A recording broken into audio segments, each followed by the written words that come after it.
Listen up, say. Actual consultant work doesn't get done by itself, you know? Yeah, yeah. Oh. Yeah. Oh, I didn't do the intro. I'm sorry, guys. I forgot I uploaded that intro. All right, it doesn't matter. Nobody watches these Clarey tests anyway. Some people do, but it's the least popular of my videos. I can't send the money. Here's my problems. I said, what's his name? He says his name is Ingvar Kamprad, and he's the founder of IKEA. So let's go ahead and search the Wikipedia page. I think he's dead. Yeah. He 91, died in 2018. All right. Fyodor Ingvar Kamprad, not Kamprad. Born 26 to 2018, was a Swedish billionaire. Wow, they allow that over there? Business magnate, best known for his founding of IKEA, a multinational retail company specializing in furniture. Oh, he lived in Switzerland. See, all you Swedes missed out on all that money. All that money you could have given to all your illegal immigrants or legal, whatever. You could have just given your money to people that are, he left. He left. It's a Swedish company. No, it ain't. It's Swiss. It's Swiss. It's Swiss. Early life, was born in Pjäringen. Yeah, I can't pronounce these. To Fyodor Kamprad and Berta Nilsson. His mother was of Swedish origin. His father was born in Germany and came to Sweden at the age of 1 with his parents. Originally from his grandfather. Why do you people in Wikipedia... Love my parents, don't get me wrong. They don't matter. Not in the world of Cappy. Like, oh, what did he do? Well, let me tell you about when we got to his great maternal grandmother was actually Jewish. Who cares? I just want to know what early life brought up the son of a mill worker. No, I got to know his entire family tree of a bunch of nobodies, frankly. Then left Germany, parent grandmother, Lotz, Poland, comrade. Then they're going through the nomenclature of his name. That's the word, nomenclature. Largest farm. He committed suicide after Franz Fyodor leaving the farm to Franz Fyodor. Was Franz's dad? Career. He began to develop a business. I still don't know what his parents did for a living. He started to develop a business as a young boy. He started selling matches at the age of 5. All right, that's like me collecting cans and selling bait when I was 7 or 8. When he was 7, he began traveling further afield on his bicycle to sell to the neighbors. He found he could buy matches in bulk very cheaply in Stockholm, sell them individually at a low price and still make a good profit. For matches, he expanded to selling fish, Christmas tree decoration, pulpit. When Kamprad was 17, his father gave him a cash reward for succeeding in his studies. So at 17, he had more experience than all the world's millennials combined. Zing. At age 5, he had more experience. You put a lemonade stand. You got more experience than most doctorates and then master's candidates in the social sciences. All right. He found... Okay, in 1943, when he was 17, Kamprad founded IKEA, selling replicas of his uncle Ernest's kitchen table. 48, he diversified his portfolio, adding furniture, mostly mail order,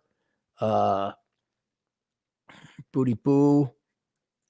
And then they skipped to 2013. So they skipped the entire thing about his career from 1943 to 2013. He resigned from the board of Inter IKEA Holding SA and his youngest son, Matthias Kamprad. Oh, is Matthias going to run it into the ground? Is the trust fund kid going to run it into the ground? Okay, they lived for you. All right, so he worked his entire life. He did not go to school. That's awesome. Once again, more work experience at 5 years old selling matches. What is it, Lieutenant? I'm arranging matches. If anyone gets that one, I'll be very impressed. Yeah, so, okay, I'm going to assume he didn't come from wealth. I don't know. I know that his great grandmother, his mother's side, was Polish. Holy cow. I'm assuming he didn't come from wealth. He worked his entire life, no stupid degree, worked until he was practically dead. He gets a perfect score. I would totally have a beer with him. He should totally run for office because that's a brilliant move, moving to Switzerland in 1974. How many? So he's worth $3.5 billion. Oh no, I'm sorry. Wait, that's a bit much. In 2015, he was worth $3.5 billion, and then according to Bloomberg, 3 years later, he's worth more than 10 times that. Almost 20 times that, $58.7 billion. I just want to know how much in taxes and sales and GDP and productivity did the Swiss economy miss out because you basically decided to live off this guy. You were going to be a bunch of parasites. You sweetest socialism. Oh my gosh, it's amazing. Why is there so much grape? So there you go. All right. Wow. Already super chats on this one. You guys must be bored. Hey, happy Labor Day. Labor Day. For those of you who are overseas, not in the United States, it's a holiday here. Nobody worked. It was a weird day, man. Weird 3-day week. And I promised the GF I wouldn't work. And boy, I can't do that. That's painful. Django Geek for $2. Should the Fed be 100% publicly owned? It kind of is. Or maybe not owned. It's owned by a cartel of banks. It technically is privately owned. But it does the federal government's bidding. So it's kind of like fascism. I mean, you want a perfect example of fascism where I don't delineate between fascism and communism. The Federal Reserve is a perfect example. Our central bank isn't owned. See, wink, wink, nudge, nudge. It's privately owned, everybody. Everything's okay. But it does exactly what the federal government or the Treasury tells it to do. And that is fascism. If you want, what is fascism? I've never understood all the isms. Fascism, oh, you got private property. You own everything, but we're going to tell you what to make. We could even argue the United States is quasi-fascist, not because of Donald Trump or because of Republicans. But although, okay, interesting point here, boys and girls. This depends on what you want to be intellectually honest, using the real definition of fascism. Donald Trump really severely cut the corporate tax rate. Before that, the corporate tax rate, depending on the state you were in, was anywhere between 36 and even up to 45%. So you could say that the government would, and if you include dividend taxes, probably above 50% if you want to be economically honest. So the government was basically half the shareholder of all corporations or publicly traded corporations, I should say, in the United States. So it owned quite a lot of the means of production, or at least was entitled to it. It wouldn't say, now it would shove regulations up your ass, and you must do this, you must do that. But it, in that sense, was somewhat fascist because the government had a controlling interest within the companies. One could say communist, but you would not yet be fascist because the government hadn't yet dictated so much to the corporations and companies what they would produce. You can make the argument with regulation. Then Trump comes in. I don't know. I'd have to look up what corporate tax rates are, but I think they're down to 25%. That's quite anti-fascist what he just did there. I know you guys on the left and Antifa, words don't have meaning, obviously, because if there's real fascists out there, it's Antifa.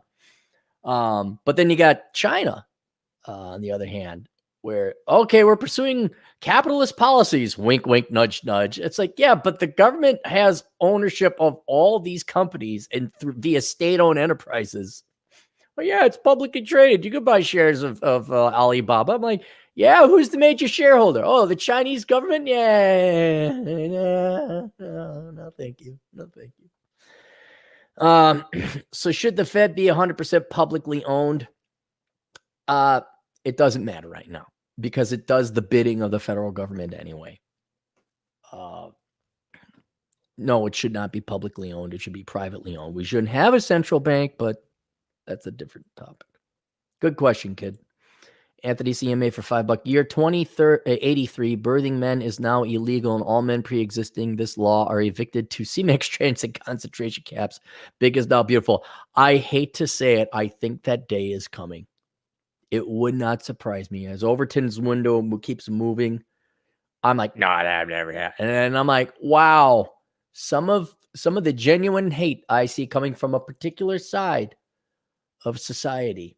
Man, there's a lot of gals that don't like you guys. There's a lot. And I would not be surprised. All right, there you go. Questions, answers, assholeconsulting.com. See you guys later.